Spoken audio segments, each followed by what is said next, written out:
السلام علیکم ورحمۃ اللہ تعالی وبرکاتہ۔ الحمد للہ رب العالمین والعاقبۃ للمتقین والصلاۃ والسلام علی سید الانبیاء والمرسلین وعلى آلہ واصحابہ اجمعین، اما بعد فاعوذ باللہ من الشیطان الرجیم، بسم اللہ الرحمن الرحیم۔ یا ایہا الناس قد جاءکم برہان من ربکم وانزلنا الیکم نورا مبینا۔ صدق اللہ مولانا العظیم وصدق رسولہ النبی الامین المتین الکریم، ونحن على ذلك لمن الشاهدین والشاکرین والذاکرین والحامدین، والحمد للہ رب العالمین۔ آئیے ہم اور آپ سب سے پہلے حضور سرور کائنات فخر موجودات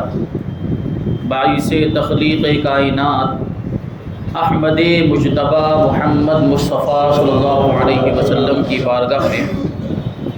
درود و سلام کا ہدیہ پیش کریں اور پڑھیں، اللہم صل علی سیدنا و مولانا محمد معدن الجود والکرم وآلہ الکرام وابنہ الکریم وبارک وسلم صلاۃ و سلاما علیک یا رسول اللہ صلی اللہ تعالی علیہ وسلم۔ عزیزان ملت اسلامیہ، آج بھی ہم اپنے اسی موضوع کو آگے بڑھائیں گے جو کئی جمعہ سے کئی ہفتوں سے جاری ہے۔ حضور پاک صلی اللہ علیہ وسلم کے معجزات کا بیان۔ حضور پاک صلی اللہ علیہ وسلم کو اللہ تبارک و تعالی نے دنیا میں دلیل بنا کر بھیجا، یعنی حضور پاک صلی اللہ علیہ وسلم کی ذات ہی آپ کی نبوت اور رسالت کی دلیل ہے۔ اللہ تبارک و تعالی نے آپ کو سراپا معجزہ بنا کر بھیجا۔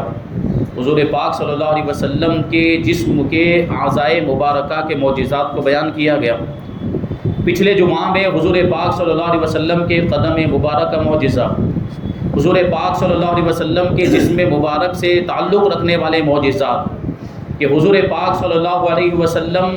کے جسم مبارک کا سایہ نہیں تھا، اور جس چیز کو آپ کے جسم مبارک سے نسبت ہو جاتی وہ چیز بھی نورانی ہو جایا کرتی تھی، پھر اس کا بھی سایہ نہیں ہوتا۔ حضور پاک صلی اللہ علیہ وسلم کے پسینہ مبارک کی خوشبودار شان کو بیان کیا گیا کہ حضور پاک صلی اللہ علیہ وسلم کا پسینہ مبارک مشک سے زیادہ خوشبودار ہوا کرتا تھا۔ آج ہم انشاءاللہ تبارک و تعالی حضور پاک صلی اللہ علیہ وسلم کے قلب مبارک مقدس دل کا تذکرہ کریں گے۔ ہمارے سینوں میں بھی دل ہے،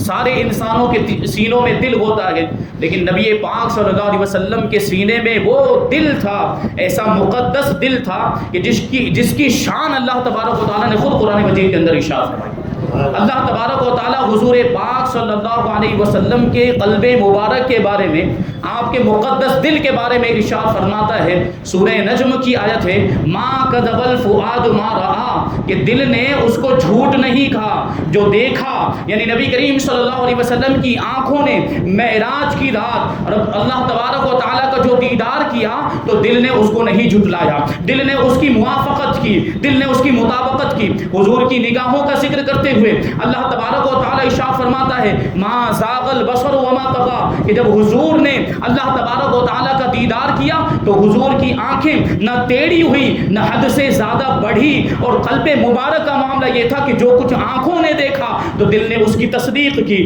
دل نے اس کو سچا مانا، دل نے اس کو جھٹلایا نہیں، دل نے اسے جھوٹا نہیں کہا۔ یہ حضور پاک صلی اللہ علیہ وسلم کے قلب مبارک کا معاملہ کہ حضور پاک صلی اللہ علیہ وسلم کے قلب مبارک کا جو احساس تھا وہ آنکھوں کے ادراک کے موافق ہوا کرتا تھا۔ جو آنکھیں دیکھتی تھی قلب اس کی تصدیق کیا کرتا تھا، اور دل جو جانتا تھا وہ وہی ہوا کرتا تھا جو حضور پاک صلی اللہ علیہ وسلم اپنی آنکھوں سے مشاہدہ کیا کرتے تھے۔ ہمارے آپ کی آنکھوں کا معاملہ یہ ہے، بسا اوقات ہم بہت سی چیزوں کو دیکھتے ہیں، سینکڑوں چیزوں کو دیکھتے ہیں، لیکن ہمارا دل اس کو جھٹلا دیا کرتا ہے، ہمارا دل انکار کر دیتا ہے، ہمارا دل ہماری آنکھوں کی دیکھی ہوئی چیز کو ماننے کے لیے تیار نہیں ہوتا، اسے وہ غلط قرار دیتا ہے۔ مثال کے طور پر آپ سمجھیں، ہمارے آپ کا معاملہ یہ ہے کہ ہم ٹرین کے اندر سوار ہوں، اگر ریل گاڑی چل رہی ہو اور کھڑکی میں سے ہم باہر دیکھیں تو درخت بھاگتے ہوئے نظر آتے ہیں، اور جو مکانات ہوتے ہیں، جو عمارتیں ہوتی ہیں، وہ چلتی پھرتی دوڑتی ہوئی نظر آتی ہیں، یہ ہمیں دکھ رہا ہوتا ہے،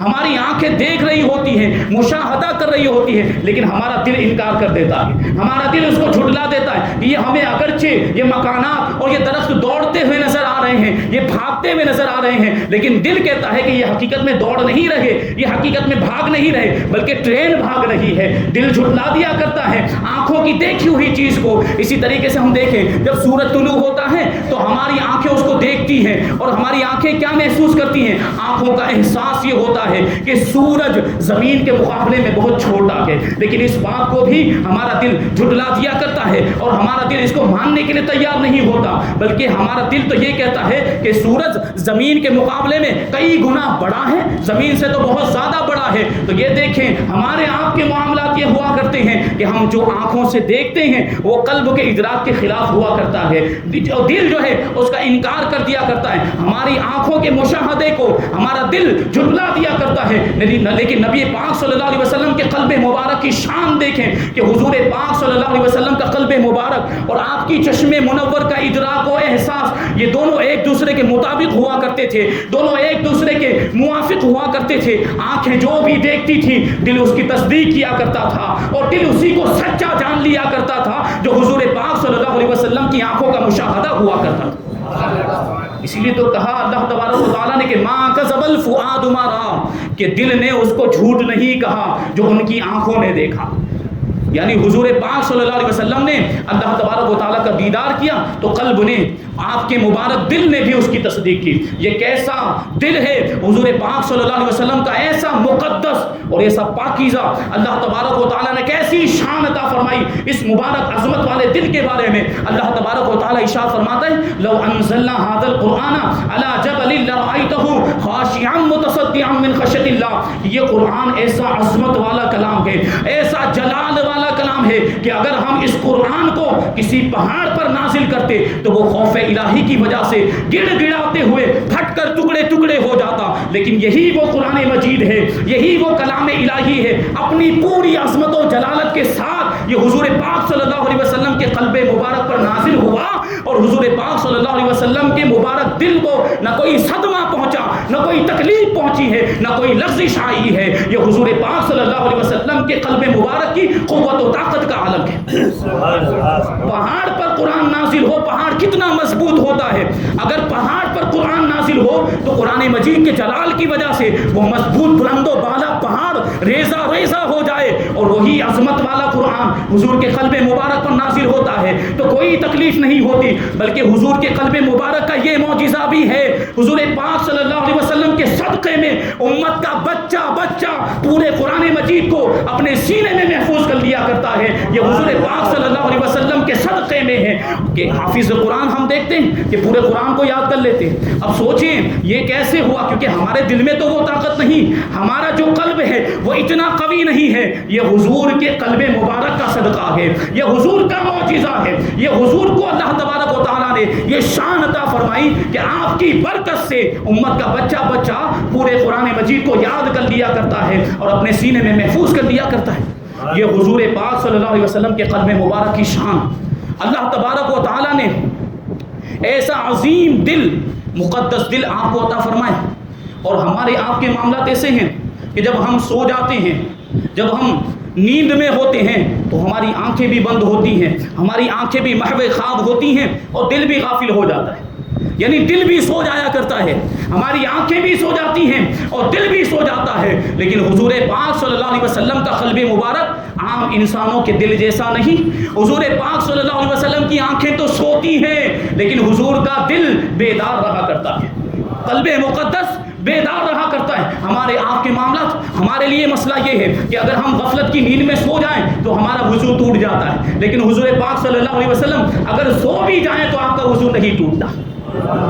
ام المؤمنین حضرت عائشہ صدیقہ رضی اللہ تعالی عنہ بیان کرتی ہیں کہ میں نے ایک مرتبہ اللہ کے رسول صلی اللہ علیہ وسلم کی بارگاہ میں عرض کیا، یا رسول اللہ صلی اللہ تعالی علیہ وسلم، آپ وتر کی نماز پڑھے بغیر سو جاتے ہیں، پھر رات کے آخری حصے میں بیدار ہوتے ہیں اور بغیر وضو کیے ہوئے وتر کی نماز پڑھ لیا کرتے ہیں، یہ معاملہ کیا ہے؟ ہمیں سمجھ میں نہیں۔ ام المؤمنین نے کیوں پوچھا تھا؟ کیونکہ عام لوگوں کے لیے حکم یہی تھا کہ نیند کی وجہ سے وضو ٹوٹ جاتا ہے، اور اللہ کے رسول صلی اللہ علیہ وسلم سونے کے بعد اٹھ کر بغیر وضو کیے ہوئے وتر کی نماز پڑھ لیا کرتے۔ ام المؤمنین کو تعجب ہوا تو سوال پوچھا، یہ معاملہ کیا ہے؟ تو اللہ کے رسول صلی اللہ علیہ وسلم نے ارشاد فرمایا، اے عائشہ ان عینی تنامانی ولا ینام قلبی، اے عائشہ سن لے، یہاں معاملہ کچھ اور ہے، یہاں خصوصیت کی بات ہے، یہاں فضیلت کی بات ہے، یہاں عظمت کی بات ہے، سن لے، میری آنکھیں تو سوتی ہیں لیکن میرا دل بیدار رہا کرتا ہے، اسی وجہ سے ہمارا وضو ٹوٹتا نہیں ہے۔ عام لوگوں کے معاملات یہ ہوتے ہیں کہ جب ان کی آنکھیں سوتی ہے تو دل بھی غافل ہو جایا کرتا ہے، لیکن رسول اللہ صلی اللہ علیہ وسلم کا عظمت والا دل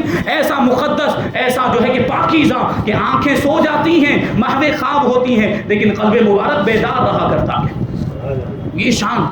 اللہ تبارک و تعالیٰ نے ایسا عظیم اور مقدس پاکیزہ دل قلب مبارک آپ کو عطا فرمایا تھا۔ پھر عقل کیسی عطا فرمائی تھی؟ ہر انسان جانتا ہے کہ علوم و معارف، بلکہ ساری مہارتیں اور ساری خوبیاں اور سارے جو کچھ بھی کمالات ہوتے ہیں ان کا دار و مدار عقل پر ہوا کرتا ہے۔ سارے کمالات اور ساری خوبیوں کا دار و مدار عقل پر ہوا کرتا ہے۔ جس کی عقل جتنی زیادہ وہ اتنا ہی زیادہ کمال و خوبی والا ہوا کرتا ہے، جو جتنا زیادہ صاحب عقل ہوتا ہے وہ اتنا ہی زیادہ صاحب کمال ہوا کرتا ہے۔ اب ہم حضور پاک صلی اللہ علیہ وسلم کی عقل مبارک کو دیکھیں، اللہ تبارک و تعالیٰ نے کیسی عقل، کیسی کامل اور مکمل عقل عطا فرمائی تھی۔ ہر انسان کو یہ اعتراف کرنا پڑے گا، ہر انسان یہ ماننے پر مجبور ہے کہ اس کے اندر کچھ نہ کچھ کمی پائی جاتی ہے۔ ہر انسان کو یہ اعتراف کرنا پڑے گا، کوئی انسان کامل اور مکمل نہیں ہوتا، اس کے اندر کوئی نہ کوئی کمی ہوتی ہے، لیکن حضور پاک صلی اللہ علیہ وسلم انسان کامل ہے، کوئی بھی کمی اللہ تبارک و تعالیٰ نے آپ کی ذات میں رکھی ہی نہیں۔ جو بھی چیز آپ کو عطا فرمائی کامل اور مکمل عطا فرمائی۔ اللہ تبارک و تعالیٰ نے آپ کو عقل بھی عطا فرمائی تو وہ بھی کامل اور مکمل عطا فرمائی۔ کیسی عقل تھی؟ حضرت وہب ابن منبہ رضی اللہ تعالیٰ عنہ بیان کرتے ہیں، قرأت فی احد وسبعین کتابا فوجدت فی جمیعها ان اللہ تعالی لم یعطی جمیع الناس من بدء الدنیا الى انقضائها من العقل فی جنب عقله کمثل حبۃ رمل من رمال الدنیا۔ حضرت وہب ابن منبہ کہتے ہیں کہ میں نے 71 کتابوں کا مطالعہ کیا، میں نے 71 کتابوں کو پڑھا، میں نے ساری کتابوں کے اندر یہ پایا کہ اللہ تبارک و تعالیٰ نے جو سارے انسانوں کو عقل عطا فرمائی، ان سارے انسانوں کی عقل کے مجموعے کو حضور پاک صلی اللہ علیہ وسلم کی عقل سے وہی نسبت حاصل ہے جو ساری دنیا کے ریگستانوں کے مقابلے میں ریت کے ایک ذرے کو حاصل ہے۔ یعنی ساری دنیا کی انسانوں کی عقل کا مجموعہ یہ حضور پاک صلی اللہ علیہ وسلم کے عقل کے مقابلے میں ریت کے ایک ذرے کی طرح ہے۔ اللہ تبارک و تعالیٰ نے ایسی عقل حضور پاک صلی اللہ علیہ وسلم کو عطا فرمائی کہ سارے انسانوں کی عقل کا مجموعہ حضور پاک صلی اللہ علیہ وسلم کے سامنے ریگستان دنیا کے ایک ریت کے ذرے کی طرح ہے۔ ایسی کامل اور ایسی مکمل عقل اللہ تبارک و تعالیٰ نے ہمارے آقا کو عطا فرمائی۔ اور علوم و معارف اور کمالات کا تعلق چونکہ عقل سے ہوا کرتا ہے، جب عقل ایسی عطا فرمائی تو علوم و معارف کا عالم کیا ہوگا، کمالات اور خوبیوں کا عالم کیا ہوگا۔ وہ کمالات اور خوبیاں تو اور علم تو اللہ تبارک و تعالیٰ نے ایسا عطا فرمایا کہ ہم اور آپ اس کو ادراک ہی نہیں کر سکتے، ہم اس کو پورے طور پر بیان ہی نہیں کر سکتے۔ ہماری عقل عاجز ہے حضور کے علم کو سمجھنے کے لیے، ہماری وہاں تک پہنچ ہی نہیں ہے، ہماری وہاں تک رسائی ہی نہیں ہے کہ ہم حضور کے علوم و معارف کو کما حقہ بیان کر سکیں۔ کوئی نہیں بیان کر سکتا ایسا علم اللہ تبارک و تعالیٰ نے آپ کو عطا فرمایا۔ اس کو سمجھنے کے لیے نمونے کے طور پر حضرت قاضی عیاض کا قول ہم سماعت کریں۔ انہوں نے شفا شریف کے اندر کیا کہا؟ بحسب عقلہ صلی اللہ علیہ وسلم کانت معارفہ الی سائر ما علمہ اللہ تعالی واطلعہ علیہ من علم ما کان وما یکون وعجائب عجائب قدرته وعظیم ملکوته قال اللہ تعالی وعلمك ما لم تكن تعلم وكان فضل الله عليك عظیما حارت العقول في تقدیر فضله وخرست الألسن دون وصف يحيط بذلك وينتهي إليه. علامہ قاضی عیاض کہتے ہیں کہ اللہ تبارک و تعالی نے حضور کی عقل کے مطابق، حضور کی جیسی عقل تھی ایسے علوم آپ کو عطا فرمائے، ایسا علم آپ کو عطا فرمایا. اللہ تبارک و تعالی نے آپ کو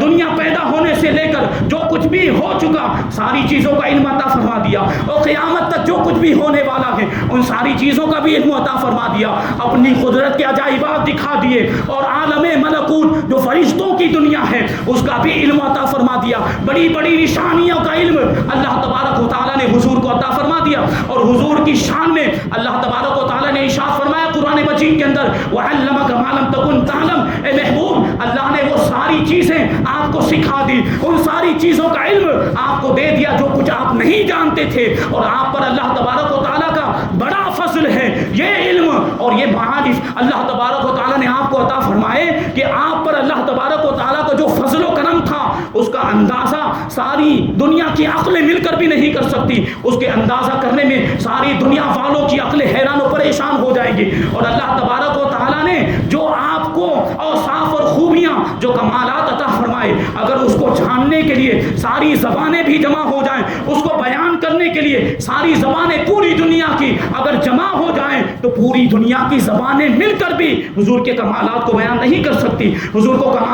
کمالات کو بیان کرنے کے لیے سارے جہان کی زبانیں بھی عاجز ہیں. یہ اللہ تبارک و تعالی نے خوبیاں اور ایسے کمالات ہمارے آقا حضور رحمت عالم صلی اللہ علیہ وسلم کو عطا فرمائے. میں نے تو پہلے ہی عرض کیا تھا کہ تمام انبیاء اور رسولان اسلام جو دنیا میں تشریف لائے تو ان کی نبوت اور رسالت کی دلیل کے طور پر ان کو معجزات عطا کیے گئے، لیکن وہ معجزات ان کی ذات سے الگ، ان کی ذات سے خارج جو کمال والی چیزیں ہوا کرتی تھی، عقل کو حیران کرنے والی چیزیں وہ ان کی ذات سے خارج ہوا کرتی. لیکن جب اللہ تبارک و تعالی نے ہمارے آقا حضور رحمت عالم صلی اللہ علیہ وسلم کو دنیا میں بھیجا، جب حضور کو مبعوث فرمایا تو سراپا معجزہ بنا کر بھیجا، آپ کو دلیل بنا کر بھیجا. اللہ تبارک و تعالی نے آپ کی نبوت اور رسالت پر خود آپ کی ذات ہی کو دلیل بنا دیا. یہ عظمت و شان اعضاء کے معجزات میں نے بیان کیے. حضور پاک صلی اللہ علیہ وسلم کے جسم مبارک سے تعلق رکھنے والے معجزات کو ہم نے سماعت کیا، کیسی عظیم شان. اور حضور پاک صلی اللہ علیہ وسلم کے معجزات اتنے بے شمار معجزات ہیں کہ ہم اور آپ تو کس شمار میں ہیں، کس گنتی میں ہیں. بڑے بڑے علم والے بھی حضور پاک صلی اللہ علیہ وسلم کے معجزات کو کما حقہ شمار نہیں کر سکتے. بیان کرنا تو دور کی بات ہے، گننا مشکل ہے، گننا دشوار ہے. بڑے بڑے علم والے اس سے عاجز ہیں. یہ ایسے ایسے معجزات اور اتنے کثیر تعداد میں معجزات اللہ تبارک و تعالیٰ نے ہمارے آقا کو عطا فرمائے. اور شان یہ ہے کہ انبیاء کرام کو، رسولان اعظام کو جدا جدا انفرادی طور پر جو معجزات اور جو کمالات عطا کیے گئے تھے وہ سارے معجزات اور وہ سارے کمالات ہمارے آقا کی ذات میں جمع کر دیے گئے.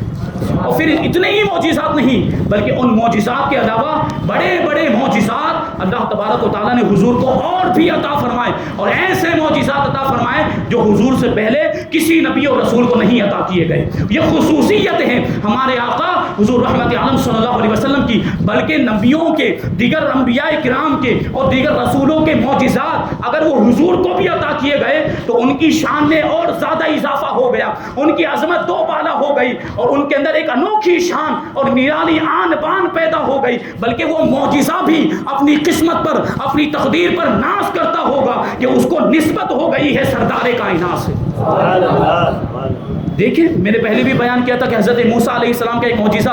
کہ آپ نے پتھر پر لاٹھی ماری تو پتھر سے 12 چشمے جاری ہو گئے تھے. لیکن حضور پاک صلی اللہ علیہ وسلم کو اللہ تبارک و تعالیٰ نے یہ معجزہ عطا فرمایا کہ آپ کی انگلیوں کے درمیان سے پانی کے چشمے جاری ہو گئے. یقیناً پتھر سے چشموں کا نکلنا، پانی کا بہنا، یہ حیرت انگیز بات ہے، عقل کو حیران کرنے والی بات ہے. لیکن جسم کی انگلیوں کے درمیان سے پانی کا نکلنا یہ اس سے بھی زیادہ حیرت انگیز ہے.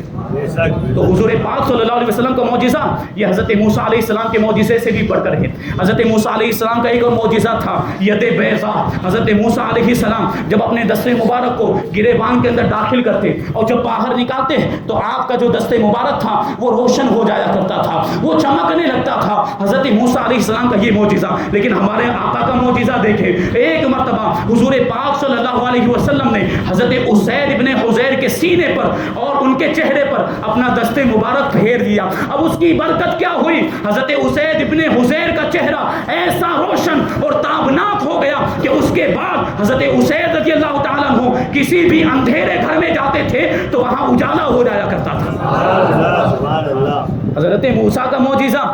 کہ وہ دست مبارک خود روشن ہو جایا کرتا تھا۔ حضرت موسیٰ کا ہاتھ، آپ کا مبارک ہاتھ گریبان میں ڈال کر واپس نکالتے تو وہ خود روشن ہوتا تھا، لیکن یہ حضور کا دست مبارک ہے کہ یہ جس چیز پر پہنچ جائے، یہ جس چیز سے چھو جائے وہ چیز روشن اور منور ہو جایا کرتی۔ کہاں حضرت موسیٰ کا معجزہ اور کہاں میرے آقا کا معجزہ۔ یہ شان ہے کہ وہ معجزات جو انبیاء کو ملے ہیں، لیکن جب وہ معجزہ حضور کو عطا کیا گیا تو اس کی عظمت دوبالا ہو گئی اور اس میں چار چاند لگ گئے ہیں۔ یہ شان ہے۔ حضرت یوشع بن نون یہ نبی تھے، یہ بھی ان کو بھی نبوت کا مقام ملا تھا۔ ان روایتوں میں آیا ہے کہ ایک مرتبہ حضرت یوشع بن نون علیہ السلام جمعہ کے دن جہاد میں مصروف تھے، جہاد کر رہے تھے۔ اب جو موسیٰ علیہ السلام کی جو شریعت ہے، توریت کی جو شریعت ہے، اس میں یہ حکم تھا کہ سنیچر کے دن عبادت کے علاوہ کوئی اور کام کرنا حرام تھا۔ سنیچر کے دن عبادت کے علاوہ کوئی اور کام نہیں کر سکتے۔ یہ حضرت موسیٰ علیہ السلام کی شریعت کا حکم تھا، توریت کی شریعت کا حکم تھا۔ اب جمعہ کے دن جہاد ہو رہا ہے تو حضرت یوشع بن نون کو یہ فکر لاحق ہوئی کہ اگر آج فتح حاصل نہیں ہوئی تو کل سنیچر کا دن ہے، کل ہم جہاد نہیں کر سکیں گے، کیونکہ سنیچر کے دن جہاد کرنا جائز نہیں ہے۔ اس لیے حضرت یوشع بن نون علیہ السلام نے اللہ تبارک و تعالیٰ کی بارگاہ میں دعا کی کہ یہ آج کا جو دن ہے، جمعہ کا جو دن ہے، اس کو 2 گھڑی بڑھا کر دیا جائے، اس کو 2 گھڑی بڑھا دیا جائے۔ مثال کے طور پر اس میں 2 گھنٹے کا اضافہ کر دیا جائے، یہ تھوڑا بڑا ہو جائے۔ حضرت یوشع بن نون کی دعا قبول ہوئی اور وہ جو جمعہ کا دن تھا جس میں وہ جہاد کر رہے تھے، 2 گھڑی اس میں اضافہ کر دیا گیا، وہ دن بڑا ہو گیا اور اللہ تبارک و تعالیٰ نے اسی دن حضرت یوشع بن نون کو فتح عطا فرما دیا، یعنی ان کے لیے سورج ٹھہر گیا۔ 2 گھنٹے کے لیے، 2 گھڑی کے لیے حضرت یوشع بن نون کے لیے سورج ٹھہر گیا۔ اور ہمارے آقا کی شان دیکھیں، ہمارے آقا کے لیے سورج ٹھہرا بھی ہے اور سورج پلٹا بھی ہے۔ حضور پاک صلی اللہ علیہ وسلم جب معراج سے واپس آئے اللہ کا دیدار کر کے تو پورا واقعہ لوگوں کے سامنے بیان کیا، کفار نے بھی سنا تو کفار نے انکار کر دیا۔ حضور پاک صلی اللہ علیہ وسلم کی تصدیق نہیں کی، محمد تم جھوٹ کہتے ہو معاذ اللہ۔ اور پھر حضور کی آزمائش کرنے کے لیے، حضور کا امتحان لینے کے لیے طرح طرح کے سوالات کرنے لگے۔ اور انہی سوالات میں ایک سوال یہ بھی تھا کہ اے محمد صلی اللہ علیہ وسلم، اگر تم سچے ہو تو ہمیں بتاؤ ہمارا قافلہ ملک شام سے واپس آ رہا ہے، وہ کب تک مدینہ یہ مکہ مکرمہ پہنچ جائے گا؟ ملک شام سے ہمارا تجارت کا جو قافلہ ہے، سامان تجارت بیچ کر وہ نفع کما کر واپس آ رہا ہوگا، یا بھی جو بھی معاملات ہوں گے وہ قافلہ واپس آ رہا ہے، وہ کب تک مکہ مکرمہ پہنچے گا؟ حالانکہ اس بات کا، اس سوال کا معراج کے واقعے سے کوئی لینا دینا نہیں تھا، لیکن پھر بھی انہوں نے سوال پوچھا تو حضور پاک صلی اللہ علیہ وسلم نے ارشاد فرمایا کہ بدھ کے دن وہ قافلہ جو ہے مکہ مکرمہ پہنچ جائے گا۔ اب حضور کی زبان سے بدھ کا دن نکل گیا تھا۔ اب بدھ کا دن جب آیا تو سارے کفار انتظار کرنے لگے کہ وہ قافلہ کب آتا ہے، قافلے کا لوگ انتظار کر رہے ہیں، یہاں تک کہ شام ہو گئی، قریب تھا کہ سورج ڈوب جائے، سورج غروب ہو جائے۔ اب نبی پاک صلی اللہ علیہ وسلم کو فکر لاحق ہوئی کہ آج بدھ کا دن ہے اور آج اگر وہ قافلہ نہیں آیا تو میں جھوٹا ثابت ہو جاؤں گا، اور اللہ تبارک و تعالیٰ کو یہ بات کب گوارا ہو سکتی تھی کہ ان کا محبوب، اللہ تبارک و تعالیٰ کا محبوب یہ جھوٹا ثابت ہو جائے۔ اللہ تبارک و تعالیٰ کی بارگاہ میں حضور پاک صلی اللہ علیہ وسلم نے دعا کی، روایتوں میں آیا ہے فزید لہ فی النہار وحبست الشمس، نبی پاک صلی اللہ علیہ وسلم کے لیے سورج کو روک دیا گیا اور دن کو بڑھا دیا گیا، دن کی مدت میں اس کے وقت میں اضافہ کر دیا گیا، یہاں تک کہ بدھ کے دن ہی وہ قافلہ واپس آ گیا اور اللہ تبارک و تعالیٰ نے اس طریقے سے اپنے محبوب کی بات کو سچ کر دکھایا۔ تو یہ دیکھیں حضور کے لیے سورج رکا بھی ہے،